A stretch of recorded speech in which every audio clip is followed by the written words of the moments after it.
نحمده ونستعينه ونستغفره ونؤمن به ونتوكل عليه ونعوذ بالله من شرور أنفسنا ومن سيئات أعمالنا من يهده الله فلا مضل له ومن يضلله فلا هادي له ونشهد أن لا إله إلا الله وحده لا شريك له ونشهد أن سيدنا ونبينا وشفيعنا وحبيبنا وسندنا ومولانا محمدا عبده ورسوله وصلى الله تعالى على خير خلقه محمد وعلى آله وأصحابه أجمعين أما بعد فإن أصدق الحديث كتاب الله وأحسن الهدي هدي محمد صلى الله عليه وسلم وخير الأمور عوازمها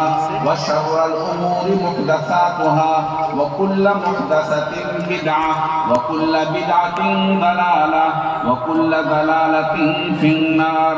وبالسند المتصل منا إلى الإمام الهمام الحافظ الحجة أمير المؤمنين في الحديث أبي عبد الله محمد بن إسماعيل البخاري رحمه الله تعالى أنه قال: باب قول الله عز وجل: ونضع الموازين القسط ليوم القيامة وأن أعمال بني آدم وقولهم يوزن.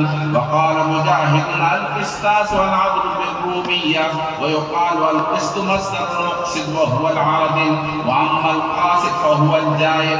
وبه قال حدثنا أحمد بن إسحاق قال حدثنا محمد بن فضيل عن عمارة بن القعقاع عن أبي زرعة عن أبي هريرة رضي الله تعالى عنه أنه قال: قال النبي صلى الله عليه وسلم: كلمتان حبيبتان إلى الرحمن خفيفتان على اللسان ثقيلتان في الميزان.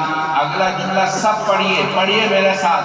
पढ़ें सुबहानल्लाहि व बिहम्दिही सुबहानल्लाहिल अज़ीम सुबहानल्लाहि व बिहम्दिही सुबहानल्लाहिल अज़ीम سبحان ربك رب العزة عما يصفون وسلام على المرسلين والحمد لله رب العالمين. اللهم صل على سيدنا محمد وعلى آل سيدنا محمد وبارك وسلم. اللهم صل على سيدنا محمد وعلى آل سيدنا محمد وبارك وسلم.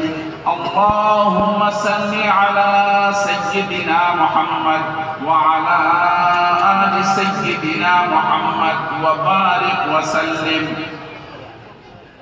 معزز علماء